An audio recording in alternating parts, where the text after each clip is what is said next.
እምራን እውነት ለመናገር የተለወጠችው ከልብ ይመስላል ማለት ነው። ምክንያቱ ደግሞ ከልብ ነው እውነት ለመናገር ለመሰላችሁ።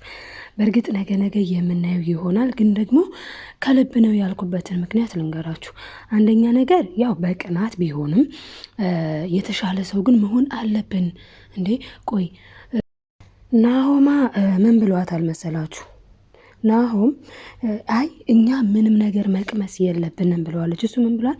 በቃ እኮ አሁን ለደስታችን አንድ ሁለት ወይን እያለን እናውራ ሲላት ነው እኛ የተሻለን ሰዎች መሆን አለብን። እስኪ ቆይ ራሳችን ፈልገን ስላላገኘን አባትህ እንዳለው እኮ ጥሩ ሰዎች ብንሆን መልካም ነገር ብናስብ እኮ አባትህ እንዳለው ጥሩ ራሳችንን ፈልገን ልናገኝ እንችላለን። ስለዚህ ታው አንጠጣም ብላለች። በዚህ ሁኔታዋ ግን ትቀጥላለች አትቀጥልም የሚለውን የምንመለከት ይሆናል። በእርግጥ ይሄንን የወሰነችው በኑሐሚን ቀንታ እንደሆነ ግልጽ ነው። ኑሐሚን እንግዲህ በጣም ጨዋ ልጅ ነች። እንግዲህ ስለ ኑሐሚን ናሆም አውርቶ አይጨርሰውም።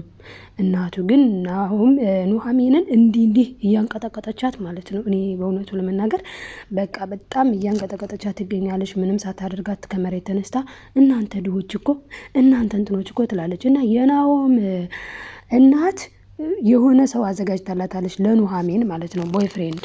ለምንድን ነው እሱ የሆነው? ናሆም ያግባኝ ማለት እንግዲህ አባትየው እዚህ ጋር ሲያመጣት ምን ብሏንኝ ለናሆም ሊድራት ነው። የናሆም እናት ደግሞ ልጇ ኑሐሚንን እንዲያገባ አትፈልግም። ስለዚህ ምን ብላለች? በቃ እኔና አንቺ እንስማማ፣ በሰላም እዚህ ቤት መኖር ከፈለግሽ ለናሆም አባት ትዋሻለሽ። ምን ብለሽ ነው የምትዋሽው? ጓደኛ ቦይፍሬንድ አለኝ ብለሽ ዋሽ ብላ እያስገደደቻት ትገኛለች። በነገራችን ላይ በዚህ ቦታ ላይ እያስገደደቻት ነው። ለምን ከተባለ ልጇ ናሆም ደግሞ ኑሐሚንን የወደደ ይመስላል። በተለይ በእናቱ እይታ እንደወደዳት ነው የተረዳችው። ለምን ከተባለ እሱ የሰብአዊነቱን ነው። ናሆም እዚህ ጋር ምንም ያደረገው ነገር የለም። የሰብአዊነቱን ግን ለምን እችን ልጅ ትናገሯታላችሁ? ለምን እችን ልጅ ትጫኗታላችሁ ነው ያለው። ሌላ ምንም ያደረገው ነገር የለም። ነገር ግን ምንድነው እያለች ያለችው የናሆም እናት አንተን አይመለከትህም። እንደዚህ ይባላል እንዴ? ለማንኛውም ሰላም ውዶችዬ፣ እንዴት ናችሁ?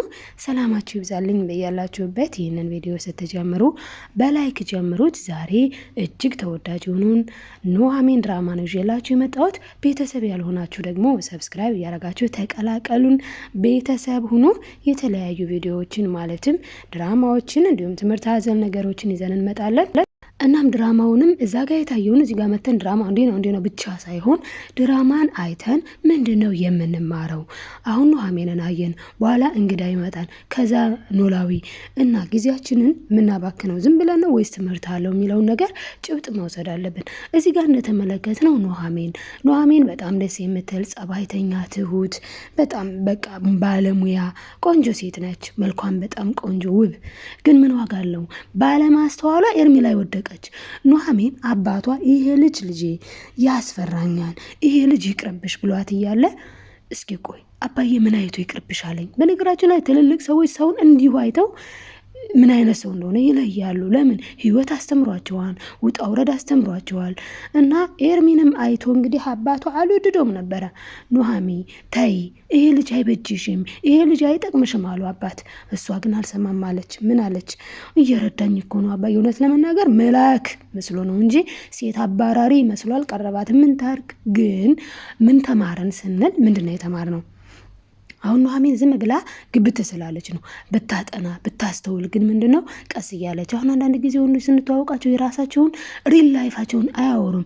ግን ጊዜ መስጠት በሂደት እንደተገናኘን ሪሌሽንሽፕ ካደረግን በቃ ምንም መላ የላትም ሴት ልጅ። እና እንደዛ ባናደርግ መልካም ነው። እዚህ ጋር ምስኪን ይበላን፣ እዛ ጋር ምስኪን በላት ማለት ነው። እዚህ ጋር እንግዲህ የምንመለከተው ናሆም ነው። ናሆም እንግዲህ እሱም ባለማጥናቱ ነው። ናሆምም የዚችን ጀርባዋን ቢያጠና ኑሮ ገንዘቡን ወስዳ ለሌላ ሰው ስትሰጥ ነው የኖረችው። መኪና ገዝቶላት መኪናዋን ግን ለማን ነው የሰጠችው?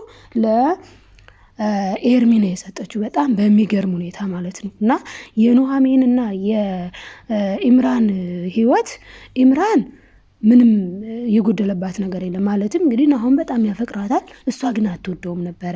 ፍቅር በልምድ ይመጣል። በነገራችን ላይ እንደዚህ የሚባል ነገር ሜቢ ግማሾቻችን አይገባንም። እኔ ግን ይቅርታ አድርጉልኝ፣ በዛ አምናለሁ። ሰው አብሮ ሲያወራ ከዛ ከሂደት እኮ ቤስት ፍሬንድ የነበሩ ሰዎች እኮ የተጋቡ እኮ አሉ። ጥሩ ነው ጥሩ አይደለም የሚለው ግምገማ ላይ ባንገባም ማለት ነው።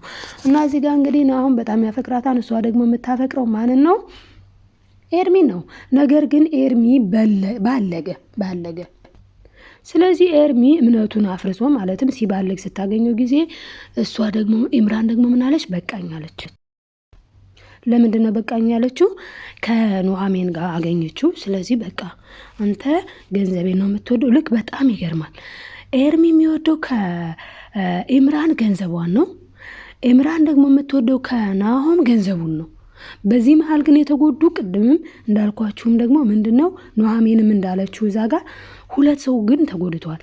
እንግዲህ እሱ ኤርሚና ያቺ አስቡ፣ ኤርሚና ኢምራን ገንዘብ አሳዳጅ ናቸው፣ ፍቅር አያውቁም። ኑሐሚንና ናሆማ ደግሞ የፍቅር ሰው ናቸው። በነገራችን ላይ በመጨረሻ ላይ ሪሊ ማለት ነው ሪሊ ሊሆን የሚችለው ምንድን ነው ኑሐሚንና ናሆም አንድ ላይ ይሆናሉ። ኤርሚና ኢምራን ደግሞ አንድ ላይ ይሆናሉ ማለት ነው። ምክንያቱም የፍቅር ሰዎች አንድ ላይ ይሆናሉ ሪሊ። እና በጣም በሚያሳዝን ሁኔታ ኑሐሚን አጥንታ ቢሆን ኑሐሚን አንተ ግን ማነህ ብላው ቢሆን እሱ ስለ እሷ ያውቃል። አንደኛ ነገር ተከታትሎ አይቷታል። ሁለተኛ ነገር ደግሞ ምንድን ነው እሷም ነግረዋለች ስላለው ነገር ስለ አባቷ። በቃ እኔ አባቴን ማስታመም ነው ሌላ ምንም የለም ምናምን ብላ እሷም ሁሉንም ነገር ስለነገረችው ኤርሚ ስስ ጎኗ ነው የገባው ማለት ነው። በገንዘብ ገባ፣ ይህንን ነገር ሁሉ አደረገ። ኑሐሚንም ደግሞ ስታስተውልና ስትነቃ በቃ ስቶፕ አለች ማለት ነው። የኑሐሚን ቆራጥነት ደስ ቢልም ግን በቃ ሴትነቷን ካረከሰ በኋላ ነው ያው ቨርጂኒዋን ማለት ነው። በጣም ያሳዝናል። እዚህ ድራማ ላይ የምንማረው ነገር ምንድን ነው ካልን አንድን ሰው ሳናጠናው ምንም አይነት ነገር ማድረግ እንደሌለብን ጥንቁቆች መሆን አለብን ነው በአጭሩ። እና ሙዶችዬ የምናያቸውን ድራማዎች ትምህርቱን እንወስድ ይገባል ማለት ነው። ለዛሬ እንግዲህ የተማርነው ምንድን ነው? እንደ ኑሐሚን የዋ መሆን የለብንም፣ ብልጦች መሆን አለብን።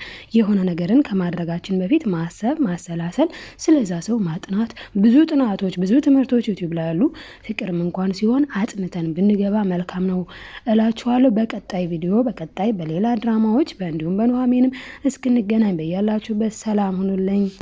ሰላማችሁ ብዝት ይበልልኝ። ሰላም ሁኑልኝ። ላይክ ያላረጋችሁ ፕሊስ ላይክ አድርጉ ማለት ነው። እንግዲህ ሀሳብ አስተያየታችሁን ደግሞ እንደዚህም እኮ ይሆናል የአጋጣሚ ጉዳይ ነው ካላችሁም ሀሳባችሁን አስተያየታችሁን አስቀምጡልኝ፣ አነበዋለሁ። ባይ ባይ።